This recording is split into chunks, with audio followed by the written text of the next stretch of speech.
Wherever you're watching around the world, a warm welcome to Amy Park in Melbourne for the third Westfield FFA Cup final. So a record cup crowd settling into their seats, all ready for the big occasion.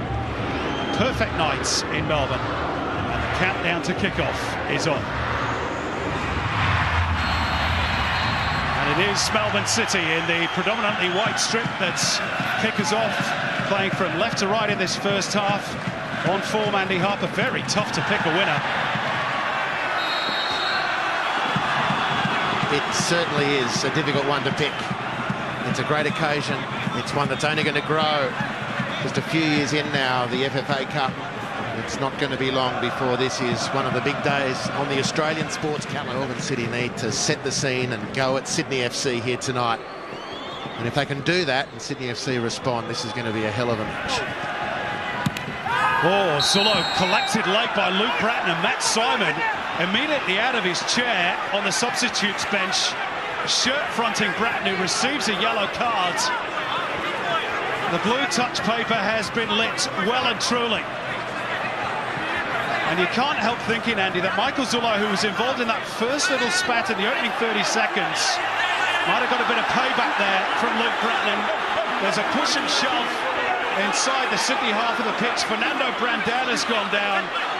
Goodness me, there are arms raised between Ryle and Cahill, and it's something more akin to a boxing match, or at least a wrestling match, than a football match in these early stages. Yeah, well, we didn't have to wait long to see if there was going to be the intensity. We've got the right man in control. Peter Green pulled out the yellow card for Luke Bratton.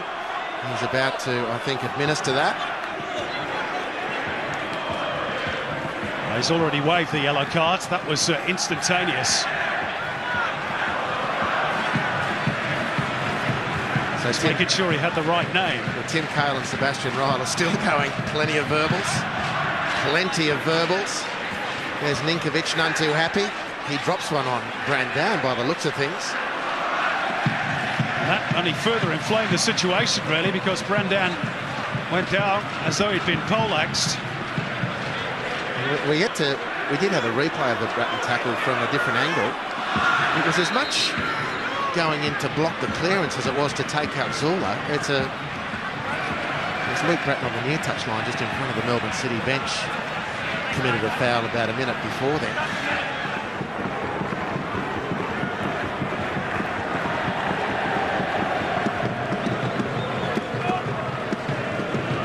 Ivan Franic pushing forward for a right fullback, turns inside Ninkovic and O'Neill.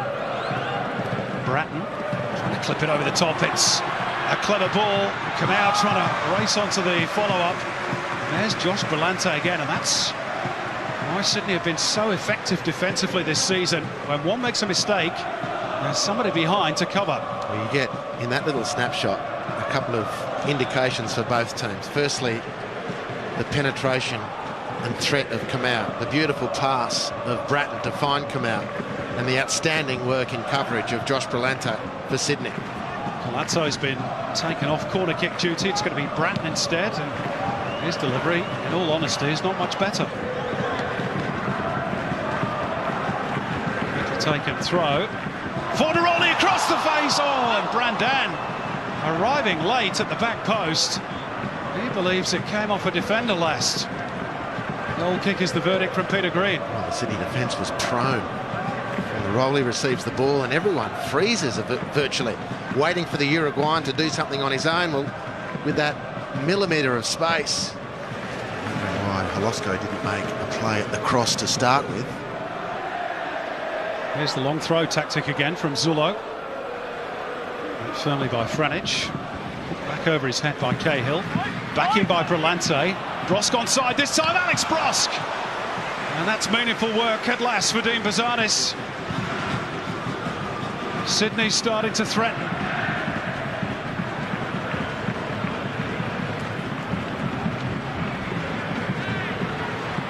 They've turned it over again, but Ozzy Malik stepping across. Then one back by Ninkovic, who floats it in the direction of Holosco, but Sydney on top at the moment. Yeah, well, they're winning a lot of ball in midfield, and pay a lot of credit, because as soon as that ball is won, the person in possession, their head is up. This is the chance from Brosk, which was pretty routine stuff in the end for Bazanis. Ivan Franic striding forward. It's actually really well defended by Milos Ninkovic. Not really a part of his game that perhaps he's renowned for, but he knew he had to chase back there and match Ivan Franic stride for stride. It's come at the expense of a corner, but it could have been worse. Still might be, of course. Nicolas Colazzo across to take. It's a generous hand from those City fans in the far corner. There's a whole clutch of players standing inside the 6-yard box. They work it back to the top of the penalty area instead. Franic to go deep. Cahill! Had to be, didn't it? Timmy Cahill opens the scoring in the cup final. And is he about to take possession of a first winners' medal at club level at the grand old age of 36?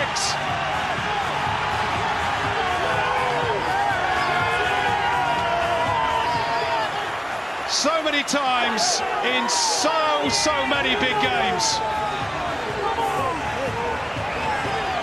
Well, the variation from the corner, Colazzo drops it to Franic, who picks his spot really, and look at the space for Tim Cahill that he wins. He has not been able to get away from Matt Yerman all night, and a little nudge. The central defender in that contest is moved out of the way. Summarily dispatched is Yerman. So too the header to the far post. And he rarely misses with the bonds from whatever range. The trademark boxing match with the corner flag, and Sydney FC, who just in the previous 3 or 4 minutes, Andy, had started to increase the pressure, all of a sudden find themselves behind. Yeah, well, it was the set pieces which were really the only consistent threat that Melbourne City were mounting. Their midfield has been strangled. It hasn't been a supply line generally, but the set pieces, and that was a good variation. Credit to City.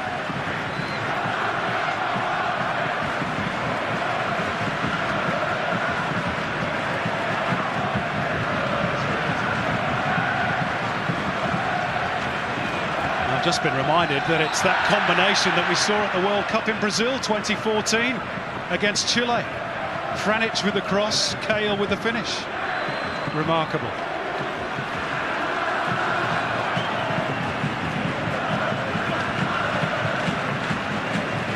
And Danny Vukovic, beaten for the first time in the FFA Cup for over 8 hours.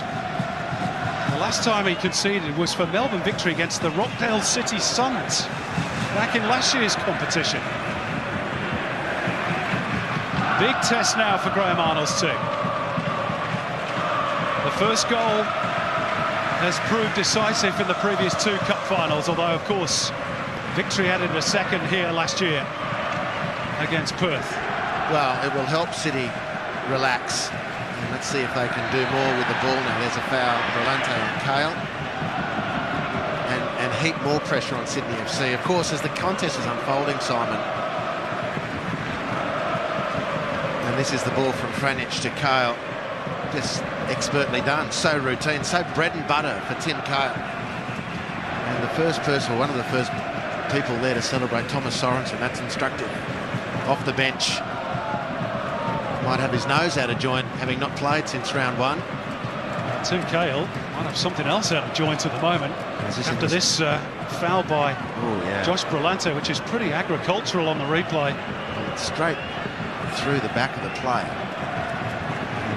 Ninkovic, he was collected late, but Sydney have the ball.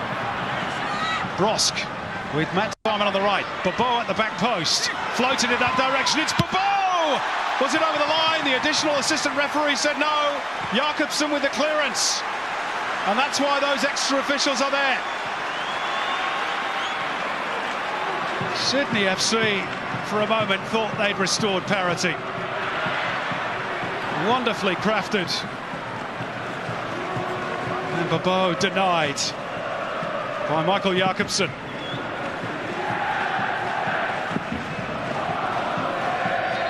Well, it's beautiful from Matt Simon, right on the spot. Bobo beats everyone except Jakobsen, who anticipated, as you'd expect, a Danish international to do, right on the line. I don't think there's any question of it crossing the line. What we have, we hold. There's the message for John Van Schip and his team. Long throw by Grant. Doesn't pay off. Colazzo works it well down the line for Brandan. Fitzgerald darts inside. Sebastian Ryle. Here's Fernando Brandan. Chance to seal it. Bratton lays it off. Fornaroli. And he didn't get hold of it at all.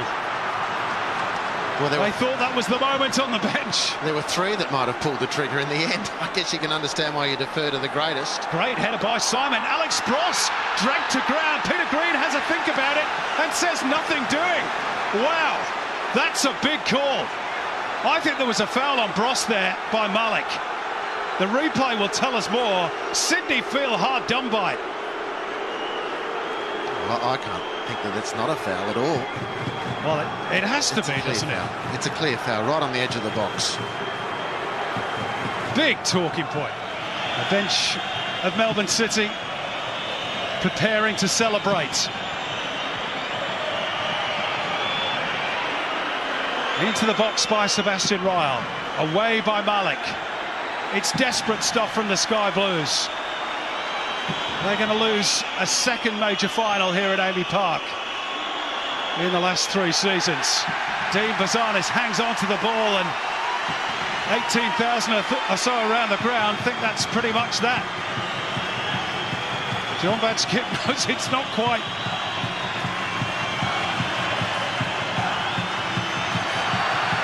Nick Fitzgerald with Michael Zullo lame into the middle. Fornaroli!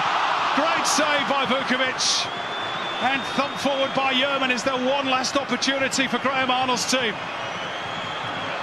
Matt Simon trying to borrow his way through, but there's no way forwards, and Vukovic out of his goal. John Van Schip wants the full-time whistle. A look at the watch by Peter Green. And there it is, full-time! And 6 years after they began life as Melbourne Hearts, and 2 years and 10 months since the arrival of the City Football Group, it is a first trophy for Melbourne City. Sydney FC's 6-year wait goes on, beaten for the second time in a major final here at Amy Park in the last 2 years. But for City, it is a joyous night, and not only that, a statement of intent perhaps. This, they hope, will be the first of many. Tim Cahill, who else? The match winner with a header. Sydney were gallant. They fought hard in a tough, at times, fractious encounter. And they might have got a bit lucky, Melbourne City, late on with that challenge by Ozzy Malik on Alex Bross, which looked for all money, as though it might have been called a foul, but wasn't. But City hang on. And John Van Schip's team have done it.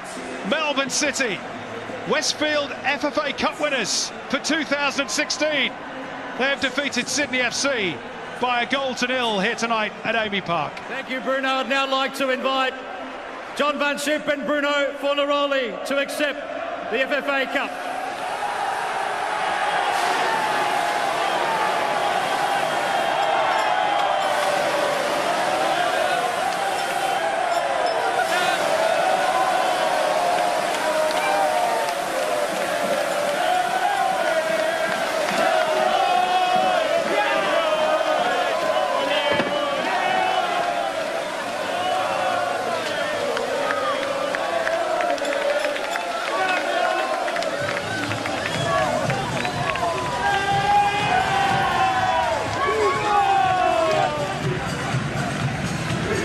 There it is, wonderful scenes. The first ever trophy in that club's history is aloft. It goes into the cabinet now, and the two main men, boys, fittingly lifted up high. Tim Cahill, the hero tonight. Bruno Fornaroli, the Mark Viduka medalist.